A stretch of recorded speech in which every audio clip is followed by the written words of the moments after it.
오늘부터 우리는 출애굽기를 살펴보게 되었습니다. 출애굽기는 창세기 이후에 긴 공백기, 한 400년 가량 되는 긴 공백기를 지나고 난 이후에 기록된 두 번째 하나님의 말씀입니다. 그러나 오늘 이 출애굽기를 시작하면서 야곱의 이름과 그리고 그의 아들들의 이름이 처음 출애굽기를 장식하면서 결국 이 출애굽기는 앞에 있었던 창세기와 연결되는 하나님의 말씀이다라는 것을 우리는 깨닫게 됩니다. 그러면 무엇이 하나님의 말씀 창세기와 연결됩니까? 창세기는 처음 시작부터 우리에게 알려주면서 창세기 1장부터 11장까지는 인류 일반 역사에 대해서 말해줍니다. 그래서 바벨 사건으로 11장까지가 마무리되는데 그 11장까지 바벨 사건을 통해서 결국 세상은 어떠한가라는 세상의 원리를 우리에게 보여줍니다. 세상은 니무롯과 같이 힘 있는 자를 중심으로 그들이 제국을 만들어가고 큰 나라를 만들어가려고 하는 것. 그래서 세상이 어떻게 돌아가고 또 세상은 무엇을 추구하며 세상 나라는 어떠한가를 창세기 1장부터 11장까지 쭉 우리에게 설명하고 난 이후에 이제 성경은 12장에 아브라함이라는 이름을 등장시키면서 이 세상 속에서 그런 세상 한복판에서 하나님이 하나님의 나라를 시작하는 이야기가 12장부터 이어지고 있습니다. 그래서 출애굽기는요. 창세기 12장에 부름을 받은 자기의 이름을 내고 하늘 끝까지 올라가려고 하는 니무롯이라는 사람과 같이 자기의 힘과 자기의 능력과 자기의 그 무엇을 가지고 인간적인 것을 가지고서 자기 이름을 내고 하늘 끝까지 올라가려고 하는 니무롯과 같은 사람이 세상을 계속해서 지배해 가고 있다면 하나님의 나라는 하나님이 부르셔서 아무것도 아닌 인생의 이름을 창대케 하시고 그를 인하여서 나라를 만들고 하나님께서 하나님의 역사를 보여주게 되는 아브라함과 같은 한 사람을 통하여서 시작이 되는 것이죠. 그렇게 아브라함이 큰 민족을 이룰 것이라는 약속을 받았지만 아들 이삭 하나를 낳았습니다. 그리고 그 이삭이 야곱으로 이어졌고 그 야곱은 12 아들로 이어져서 이제 그렇게 그 12 아들 중에 하나인 요셉의 죽음으로 창세기는 끝이 났지만 그러나 이 출애굽기는요. 그렇게 시작된 하나님의 나라의 연속적인 이야기다라는 것을 우리에게 보여주고 있는 것입니다. 그러니 출애굽기 또한 창세기 12장부터 시작된 이미 그 전부터 하나님의 마음에 있었고 계보 속에 이어져 오고 있었지만 우리 눈에 보이기 시작했던 하나님의 나라와 하나님의 백성의 이야기가 이제 400년 정도 되는 공백 기간을 또 끝내고 다시 이어지고 있는 것이 바로 출애굽기입니다. 그래서 이 출애굽기는 그 구조를 우리가 들어가면서 한번 살펴볼 필요가 있는데요. 한번 간략하게 이렇게 볼 수 있습니다. 출애굽기의 구조는 이렇습니다. 먼저 출애굽기 1장 1절부터 12장 36절까지는요. 애굽 안에서 애굽에 의하여서 압제받고 있는 이스라엘, 하나님의 백성, 하나님의 나라. 이것이 바로 출애굽기 1장부터 12장 36절까지의 내용입니다. 그리고 출애굽기 12장 37절부터 18장까지는 이제 그들이 출애굽하여서 어린 양의 피가 뿌려지던 그 밤에 출애굽하여서 어디로요? 시내산으로 가는 이스라엘. 그래서 시내산으로 가는 여정을 그리고 있는 것이 18장까지의 내용입니다. 그리고 19장부터 마지막 40장 38절까지 긴 내용이 무엇인가 하면 그 시내산에서 하나님의 율법을 수여받게 됩니다. 하나님의 백성이 세상으로부터 건짐을 받고 나와서 시내산에 이르렀고 거기서 율법을 받아요. 그리고요 그곳에서 성막을 짓게 되는 이스라엘, 그것에 대한 이야기입니다. 우리는 흔히 그래서 이제 됐습니다. 그래서 우리는 출애굽기 하면 이 출애굽기라는 이 제목의 이 강인함 때문에 우리는 애굽에서 나오는 것이 이 출애굽기의 주 내용이고 포인트고 클라이막스라고 생각을 합니다. 물론 맞는 말이긴 하지만 사실 출애굽기의 내용은 이집트에서 나오는 것이 아닙니다. 나와서 어떻게 되는 거예요? 시내산에서 하나님 앞에 서게 되는 거예요. 그리고 하나님의 백성들이 하나님의 율법을 수여받는 것. 그리고 그들이 국고성, 바로 아래에서 세상의 왕 아래에서 국고성을 짓던 그들이 결국 하나님 아래에서 하나님의 임재와 동행을 할 수 있는 성막을 지어서 하나님과 동행하게 되고 하나님의 백성답게 되어지는 이야기. 이것이 바로 출애굽기의 주 내용인 것입니다. 단순히 이집트에서 나오는 것이 아니고 이집트에서 나온 그들에게 이제 그들의 삶의 방식이 주어지는 율법을 수여받고 하나님의 임재를 상징하는 성막을 지어 하나님과 동행하게 되는 것, 이것이 바로 출애굽기가 말하고 싶은 것이다라는 것이죠. 자, 그러면 이제 이렇게 창세기로부터 이어지고 있었던 하나님의 백성과 특별히 더 눈에 확연하게 띄는 하나님의 나라의 이야기를 이어가고 있는 이 출애굽기를 시작하면서 오늘 1장은 또다시 우리가 그리 좋아하지 않는 그런 모습, 그 어떤 주제를 우리에게 보여주고 있습니다. 이 하나님의 나라, 하나님의 백성이 세상 가운데서 고통을 받고 있다, 압제를 받고 있다, 어둠 가운데 있다라는 것으로 오늘 출애굽기 1장은 시작하고 있습니다. 8절을 보시면요, 요셉이라는 이름은 창세기를 마지막 장식했던 이름이고, 요셉이라는 이름 때문에 그들은 이집트 한복판에서 평안을 누렸고 행복을 누렸었습니다. 그런데 오늘 8절을 보니까 요셉을 알지 못하는 새 왕이 일어났다. 왕조가 바뀐 것입니다. 그 이전에는 셈 계열의 왕이었다면 이제는 또 다른 종류의, 그러니까 왕조가 바뀐 거예요. 그래서 새 왕이 일어나서 애굽을 다스리게 되었는데 그것이 그들에게는 큰 변화를 가지고 왔습니다. 11절을 보면요, 그 왕에 의하여서 이 이스라엘 백성들이 큰 고통과 괴로움에 짐을 지게 되었다는 것을 보게 됩니다. 감독들을 그들 위에 세웠고요, 무거운 짐을 지어 괴롭게 하였습니다. 그래서 국고성 비돔과 람셋을 건축하게 하면서 그들을 아주 괴롭게 하였다라는 것을 보게 되고, 결국 그들은 자유민에서 종이 된 것을 보게 됩니다. 노예가 되었다, 3D 업종을 담당하게 되는 노예가 되었다라는 것을 보게 돼요. 세상 한복판에서 그들은 종이 되고 노예가 되었습니다. 그리고요, 13절과 14절은 이스라엘 자손에게 일을 아주 엄하게 시켰다라고 말해요. 단순한 노예가 아닙니다. 14절을 보시면요, 어려운 노동으로 그들의 생활을 괴롭게 하니 흙이기기, 벽돌 굽기, 농사, 그들은 원래 목축을 하는 자들이죠. 그런데 그들에게 가장 힘든 일들, 흙이기기, 벽돌 굽기, 농사, 이를 여러 가지 시켜서 아무것도 하지 못하는 괴로운 노예로 만들어 버렸다라는 것입니다. 그리고 더 그들의 고통은 가중됩니다. 16절을 보실까요? 그런 가운데서도 하나님의 은혜가 있었던 이스라엘을 두려워했던 애굽이 그들을 내보내지는 못하고, 그렇다고 또 그들을 어떻게 해요? 가만히 둘 수도 없어서 그렇게 괴롭게 하더니 결국은 어떻게 합니까? 힘을 줄이기 위하여서 민족 말살 정책을 사용합니다. 너희는 히브리 여인을 위하여 해산을 도울 때에 자리를 살펴서 아들이면 죽여라, 이렇게 말합니다. 그 해산의 고통 이후에 있는 기쁨, 그 순간부터 그들을 괴롭게 하는 것이죠. 그런데 이것이 좌절되었는데 그냥 그치지 않고 22절을 보시면요, 22절에 보니까 그러므로 바로가 그의 모든 백성에게 명령하여 이르되 아들이 태어나거든 너희는 그를 나일강에 던지고 딸이거든 살려두라 라고 말합니다. 그들은 새 왕이 일어난 세상 한복판에서 노예가 되었고 괴로움 짐을 지고 가면서 고통 가운데서 점점 극심해지는 압제 가운데 살게 되었다라는 것을 우리는 보게 됩니다. 여러분, 새로운 이야기가 시작되는 출애굽기에 우리가 그리 좋아하지 않는 주제로 하나님의 백성들이 세상 속에서 고통을 받고 있다는 이 이야기를 액면 그대로 받는다면 우리 안에는 질문이 생기게 됩니다. 왜? 하나님이 왜 하나님의 백성들을 이렇게 괴롭게 하는가? 우리는 하나님의 백성이고, 그리고 하나님은 전능하신 왕이시고, 그리고 하나님은 우리를 사랑하시는데, 그러면 내가 이집트에 잘못 들어온 것인가?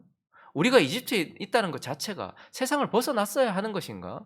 잘못 들어온 것인가라는 생각이 들기도 합니다. 그러나 창세기 46장을 한번 보시면요, 3절과 4절에 그들이 이곳에 있게 된 근본 이유가 있습니다. 3절과 4절을 읽어봅니다. 시작. 하나님이 이르시되 나는 하나님이라 내 아버지의 하나님이니 애굽으로 내려가기를 두려워하지 말라. 내가 거기서 너로 큰 민족을 이루게 하리라. 내가 너와 함께 애굽으로 내려가겠고 반드시 너를 인도하여 다시 올라올 것이며 요셉이 그의 손으로 네 눈을 감기리라 하셨더라. 우리는 흔히들 내게 고통이 찾아오면 내가 뭘 잘못 선택했나 보다. 아브라함에게도 이삭에게도 애굽으로 내려가지 말라고 했는데 내가 애굽으로 내려와서 야곱이 애굽으로 내려왔기 때문인가? 이렇게 이제 생각하기도 합니다. 그러나 그래서 야곱이 사실 요셉이, 자기가 정말 사랑하는 아들 요셉이 애굽에 있다는 이야기를 들었음에도 주저했어요. 그런데 그 밤에 하나님께서 나타나셨어요. 애굽으로 내려가라. 이건 하나님의 말씀이었고 하나님의 뜻이었다는 말이죠. 그리고 하나님이 애굽으로 야곱과 야곱의 가족만 보내신 것이 아니라 내가 너와 함께하여 라고 말씀하셨어요. 그러니 우리는 더 의문이 생깁니다. 하나님이 가라 하신 곳이 내가 지금 있는 이곳입니다. 우리는 내가 죄 짓기 위하여 선택했다면 모르겠지만 그런 것이 아니라 내가 하나님의 뜻에 의하여서 여기까지 이르게 되었고 세상 한복판에 서게 되었어요. 그리고 하나님의 말씀대로 순종했기 때문에 이곳에 있었고 하나님이 함께 해주신다고 말씀하세요. 그리고 나는 하나님의 백성이라고 정체성을 지어주셨고 하나님은 나를 사랑한다고 말씀하세요. 이건 우리 모두에게 있는 지식입니다. 그런데 왜 우리에게는 이런 고통과 압제와 어둠과 슬픔이 계속해서 주어지는가? 이런 질문들이 생기게 됩니다. 여러분 세상 살면서 지금 마스크를 쓰면서 예배를 드리고 있는 저와 여러분이 이 세상 속에서 행복하고 너무 좋아서 눈물 겨울 만큼 하나님께 기뻐하고 찬양할 만큼 그렇게 행복하십니까? 아니면 오늘 이 출애굽기에 나오는 이야기처럼 왜 우리는 교회가 늘 욕을 먹고 왜 하나님의 백성된 우리는 늘 손해를 봐야 되고 우리는 왜 이렇게 고통스럽게 되어야 되는가라는 질문을 하게 되죠. 성경은 이 출애굽기에서 그들이 당하는 고통에 대하여서 명확하게 그리고 저와 여러분들의 삶 속에 일어나는 하나님의 백성이요 자녀인 우리에게도 고통이 찾아오고 극심한 아픔이 찾아오는 우리에게 그 백성들에 대해서나 내 삶에 대해서나 확실하게 그 대답을 주고 계시지는 않습니다.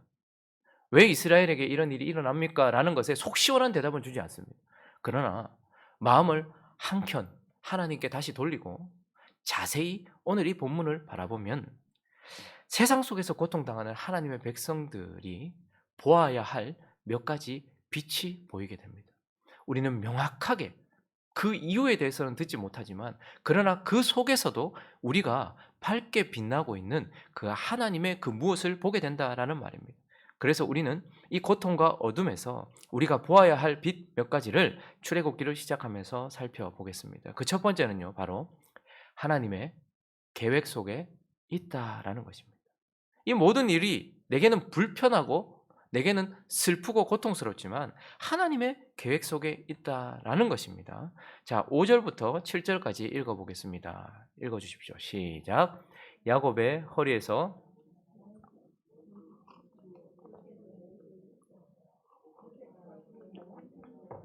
그 시대의 사람은 다 죽었고 이스라엘 자손은 생육하고 불어나 번성하고 매우 강하여 온 땅에 가득하게 되었더라. 하나님의 백성들 지금 압제를 받고 있는 현실을 걸어가고 있는 이 하나님의 백성들이 여기 있게 된 이유가 그들에게 있지 않다라고 말씀하고 있습니다. 야곱 그리고 야곱의 허리에서 나온 모든 사람이 70명이었는데 하나님께서 요셉을 애굽으로 보내셨고 요셉을 통하여서 애굽의 야곱의 백성 모두를 들여 보내셨습니다. 그리고요 그 세대들이 벌써 4대 전에 다 갔습니다. 요셉도 그의 모든 형제도 다 갔어요. 그리고 내가 여기 있는 이유는 내가 계획했기 때문이 아니라 이미 이어져 오고 있었고 이미 여기 있었던 어떤 이야기, 어떤 그 무엇의 연장선으로 내가 여기 있다는 말입니다. 저와 여러분이 계획하여 여기 온 것 같지만 그러나 사실 저와 여러분이 여기 있는 이유도 이미 이어지고 있었던 이야기의 그 무엇에 연결되어서 여기 와 있는 거예요. 이스라엘 백성들이 지금 이집트에 있는 이유, 그것은 그들에게 있지 않았습니다. 이미 있었던 이야기의 결과로 내가 지금 여기 있는 것입니다. 하나님이 야곱을 여기 보내셨기 때문이었어요. 그 전에 요셉을 여기 보내셨기 때문이었고 하나님이 일로 부르셨기 때문이지 내 계획이나 내 뜻에 있었던 것이 아니라는 것입니다. 그리고 8절을 읽어보실까요? 8절에 있습니다. 시작. 요셉을 알지 못하는 세왕이 일어나 애굽을 다스리더니. 저 세왕이라는 단어가 내 고통의 원인입니다.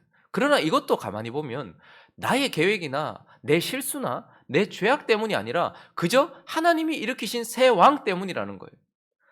그러니 지금 이곳에서 고통받고 있는 이 이스라엘 백성들에게 있어서 이 모든 것들은 자기의 계획이나 자기와 전혀 연관과 상관도 없이 이 가운데서 이 일이 일어나고 있어요. 사람이란 자기가 통제할 수 있을 때 편안함을 느낍니다. 그래서 미래를 알고 싶어 하고요. 미래를 알지 못한다면 그 미래를 지배할 만큼의 힘을 갖기를 원해요. 내가 통제하기를 원한단 말입니다. 내 통제를 벗어나는 그 무엇이 있을 때 우리는 불안해해요. 자녀가 내 통제를 벗어나면 그때부터 불안합니다.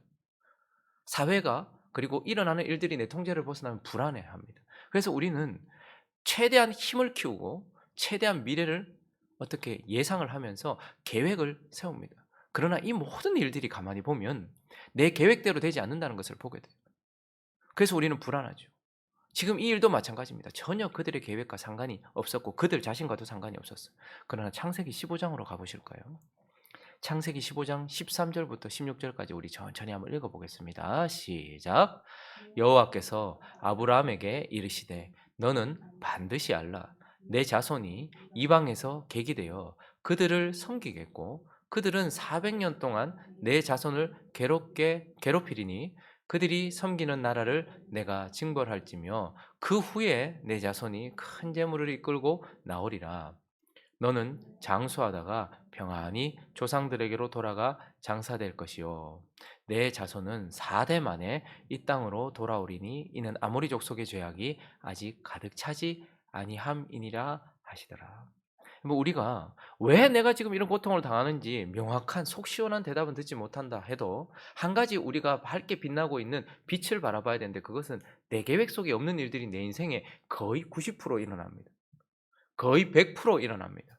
그러나 그때에 내 통제를 벗어났다 할지라도 내 생각을 벗어났다 할지라도 이 모든 일들은 하나님의 통제를 벗어난 것은 결코 아니라는 것입니다. 하나님의 계획 속에서 이 일이 일어나고 있다는 거예요. 지금 내게 일어나고 있는 모든 일이 0.0001%도 하나님의 계획 없이 하나님의 그 어떤 생각을 벗어난 채 일어나는 일이 아니다라는 것을 우리는 기억해야 한다라는 것입니다. 그리고요, 또 하나 우리는 이 상황 속에서 우리가 바라봐야 될 빛이 있습니다. 그것은 또 하나는 무엇이냐면 하나님의 뜻은 이루어지고 있다라는 거예요. 내 계획을 벗어난 일이 일어나고 있습니다. 그런데 또 하나 우리가 기억해야 될 것은 이것은 하나님의 계획 속에도 있었지만 하나님의 뜻은 지금 이루어지고 있다는 거예요. 7절을 읽어볼까요? 7절 읽어보겠습니다. 시작. 이스라엘 자손은 생육하고 불어나 번성하고 매우 강하여 온 땅에 가득하게 되었더라. 여러분 이 이야기는 그저 이스라엘이 번식력이 좋아가지고 70명 들어간 그 사람들이 나라를 만들었다라는 그런 생육적인 이야기를 하고 싶어서 말하는 것이 아닙니다. 야곱에게서 난 70명의 사람들, 야곱까지 포함하여 70명의 사람이 4대 만에, 이건 엄청난 기적이잖아요. 4대 만에 한 나라를 이루었다라는 것을 우리에게 말씀하는 것은 단순히 사람들이 많아졌고 힘이 생겼다라는 것을 말하는 것이 아닙니다. 이것은 바로 창세기 46장으로 가보실까요? 1절부터 애굽으로 내려가기 전 하나님께서 하셨던 말씀이 있습니다. 읽어봅니다. 3절까지 시작. 이스라엘이 모든 소유를 이끌고 떠나 부엘세바에 이르러 그의 아버지 이삭의 하나님께 제사를 드리니 그 밤에 하나님이 이상 중에 이스라엘에게 나타나 이르시되 야곱아 야곱아 하시는지라. 야곱이 이르되 내가 여기 있나이다 하매 하나님이 이르시되 나는 하나님이라 내 아버지의 하나님이니 애굽으로 내려가기를 두려워하지 말라. 내가 거기서 너로 큰 민족을 이루게 하리라. 야곱이 애굽으로 내려갈 때 하나님께서 한 가지 뜻을 가지고 계셨어요. 뭐죠? 큰 민족을 이룰 것이다. 그런데 오늘 본문은 그가 그 민족을 이루었다라는 것을 우리에게 보여주고 있어요. 그러니까 이것은 하나님이 약속하신 그 약속이 이루어지고 있다라는 것입니다. 그 약속, 그 뜻이 이루어졌다라는 것을 말하고 있어요. 그런데 이 약속은 단순히 야곱에게 갑자기 주어진 것입니까? 아니요. 하나님의 나라, 이제 눈에 보이기 시작하시는 하나님의 나라가 시작될 때 아브라함에게 벌써 말씀하셨던 거예요. 아브라함에게 뭐라고 말씀하셨습니까? 너는 너의 본토 친척 아비 집을 떠나 내가 내게 지시할 땅으로 가라. 내가 너로 큰 민족을 이루고 너를 창대케 하리. 너는 복이 될지니라. 그리고 그에게 뭘 약속하셨습니까? 내가 너에게 네가 보고 있는 땅을 줄 것이다 라고 약속하셨어요. 그래서 하나님은 아브라함에게 모든 것을 약속하셨고 아브라함을 이어 이삭과 이삭을 이은 야곱이 먼저 첫 번째 약속, 하나님의 뜻인 큰 민족이 이루어졌다라는 것을 우리에게 말해주고 있는 것입니다. 그러니 그들을 지금 괴롭게 하고 있는 이 이유는 하나님의 뜻이 이루어졌기 때문이고 큰 민족을 이룰 것이라는 하나님의 약속이 성취된 것을 우리에게 증명해주고 있는 것입니다. 우리가 고통을 받을 때에야, 아픔을 경험할 때에야 비로소 우리는 서게 되고 그 주변을 둘러보게 돼요. 우리가 잘 나갈 때, 우리가 아무 일 없이 평안할 때는 주위를 둘러보지 않습니다. 그러나 우리가 우리 삶에 큰 고통이 찾아올 때야 비로소 서게 되고 지금 내 인생 가운데 일어나는 일이 무엇인지 보게 됩니다. 그 아픔 속에서 우리는 내 뜻은 어떻게 되었는지 모르겠지만 하나님의 뜻이 이루어졌다라는 것을 보게 되는 것입니다. 그리고요, 지금 이 고통은 큰 민족을 이룰 것이라는 하나님의 약속이 이루어졌고, 그리고 내가 너에게 땅을 줄 것이라는 약속을 향해 나아가고 있다는 것도 보여지고 있는 것입니다. 그 땅을 싫어하게 만들어요. 그 땅이 나를 뱉어내게 만들고 있는 거예요, 지금. 그래서 하나님은 하나님의 나라된 그들에게 가지고 계신 뜻을 이루셨고 또 지금 이루어가고 있다라는 것을 우리는 본문 속에서 보게 됩니다. 여러분, 저와 여러분들의 삶 속에는 우리가 계획하지 않은 일들이 거의 대부분 일어나고 있습니다. 그러나 그 속에서 또한 이것은 하나님의 계획이고요. 그리고 이 모든 계획들 속에서 하나님의 뜻이 이루어지고 있다는 것을 저와 여러분이 생각해야 합니다. 그래서 내 뜻이 이루어지는 것을 보고 기뻐하는 것이 아니라 내가 생각하지 않은 일들, 아픔이 내게 온다 할지라도 이 속에서 하나님의 뜻은 이루어지고 있다는 것을 기억하면서 항상 기뻐하게 되는 것입니다. 그리고 쉬지 않고 기도하게 되는 것입니다. 그리고 돌아보면 늘 감사하게 되어지는 것입니다. 하나님의 뜻은 이루어지고 있다는 것. 그리고 마지막 한 가지를 더 살펴보면 이 속에서 우리가 고통당하는 하나님의 백성들이 보아야 할 빛, 그 세 번째는 바로 하나님의 보호하심이 있다는 것. 단순히 하나님은 우리가 어떠하든 상관없이 하나님의 뜻만 이루고 계시는 것이 아닙니다. 오늘 본문의 12절과 17절에는 위대한 접속사가 등장하는데 반어 접속사가 등장합니다. 자, 12절을 읽어봅니다. 시작.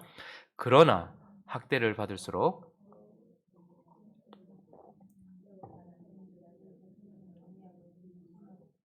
더욱 번성하고 퍼져나간다라고 말하지 않고 그러나라고 말하고 있습니다. 어떻게 이런 상황 속에서 그들은 번성할 수 있습니까? 어떻게 퍼져나갈 수 있냐는 말입니다. 애굽을 근심시킬 수 있냔 말입니다. 하나님의 보호하심이 있기 때문이고 오늘 본문은요. 그 보호의 한 샘플이 되는 것을 우리에게 보여주고 있습니다. 15절에 보시면요. 애굽 왕이 히브리 산파를 아마 산파들이 많았겠죠. 그 대표가 되는 사람을 두 사람 부른 것 같아요. 시브라, 부하라는 사람을 불렀어요. 그리고 무서운 명령을 내립니다.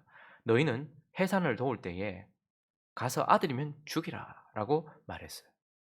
그런데 17절을 보십시오. 여기 또 그러나 산파들이 하나님을 두려워 애굽 왕의 명령을 어기고 남자 아기를 살렸다라고 말하고 있습니다. 여기서 이제 첨예하게 대립되고 있는 게 있는데 저 히브리 산파가 히브리인인지 아니면 애굽인인지 접속 하나 때문에 그러니까 이 전치사 하나 때문에 히브리인 산파라고 해석을 한다면 저 사람들은 히브리인이면서 히브리 사람들의 출산을 돕는 사람이고요. 아니면 히브리인들을 돕는 산파 이렇게 해석한다면 애굽 사람일 가능성이 있습니다. 그런데 거의 반반 부딪히고 있어요. 히브리 산파라는 사람도 50% 그리고 아니다 애굽 산파라는 50%. 저는 아마 애굽 산파가 아닐까라고 생각을 합니다. 이 막중한 일을 맡길 때에 히브리 사람한테 시키면 그걸 하겠습니까? 그러니 아마 앞에 위에 한 두 사람 정도가 책임자로 서 있었는데 그들은 히브리인이 아니라 애굽인이 아니었을까라고 생각을 해봅니다. 어쨌든 그들에게 히브리인들의 남자가 태어나면 죽이라라고 말했지만 사실 이 업종은요 뭐 그리 이렇게 사람들에게 높이 평가받는 업종은 아닙니다. 낮은 계층의 사람들입니다. 그런데 하나님이 어떻게 합니까? 그 높은 곳에서 통치하고 있는 이 바로의 계획을 이 낮은 사람들을 통해서도 하나님께서 어떻게 하시는 거예요? 전부 무산시켜 버리는 거예요. 그래서 아이들을 죽이려고 하는 것이 바로는 아주 하찮게 여기는 이 여인들에 의해서 무산되고 있는 것을 보게 되는 것입니다.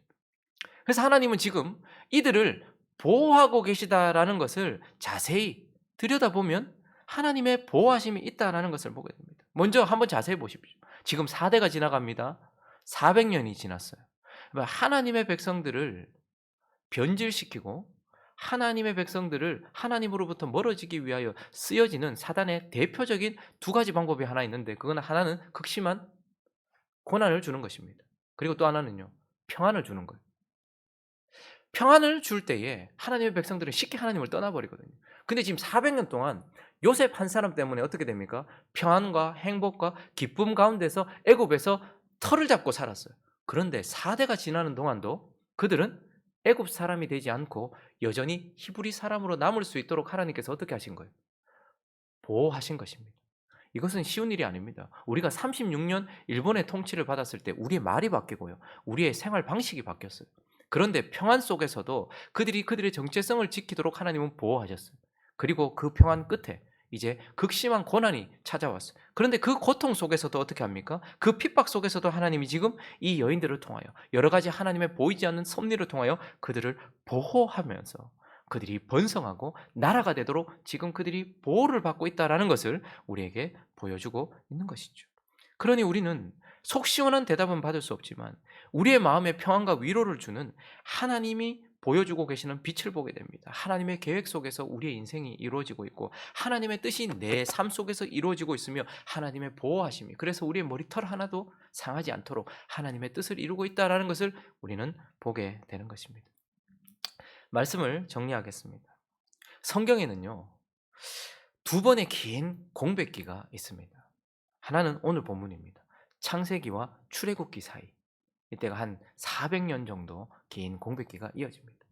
그리고 또 긴 공백기가 하나 있습니다. 그것은 바로 말라기와 마태복음 사이, 그때도 한 400년가량 되는 긴 공백기가 있습니다. 그리고 그 긴 공백기 속에 하나님의 백성들은 이집트에서 압제를 받고 있었고요, 그리고요 로마의 압제를 받고 있었습니다.